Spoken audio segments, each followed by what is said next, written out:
विद्युत मरामती बेले आघात लगी युवक मृत। पुलिस उपस्थिति खुंटरू मृतदेह उद्धार। घटना को नहीं तदंत जारी। विद्युत मरामती कार्य करुवा बेले विद्युत आघात लगी जड़े युवक मृत्यु घटी।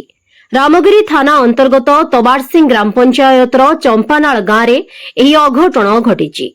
मृतक हेले गांवर सुभाष रईत। सूचना अनुसार चंपानाल गां निकटस्थ पदर मझिरे थिबा विद्युत खुंटरे तार कटि जाइथिबा जणा पड़िथिला।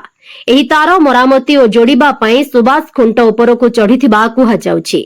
मरामती करुथुबा समय हठात विद्युत आघात लागिबारु घटनास्थल तांकर मृत्यु घटिथिबा जणा पड़िछि।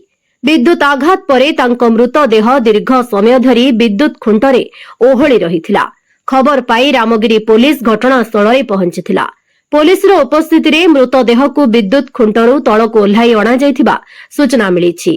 घटना को नहीं चंपानाल गांव में शोकर छाया खेली जाइछि। विद्युत मरामती समय किभली विद्युत संजोग रहिला एवं घटनार प्रकृत कारण कौन ताहा नहीं प्रश्न उठिछि।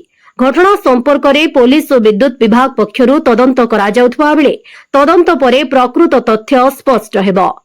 ब्यूरो रिपोर्ट खबर तरंग।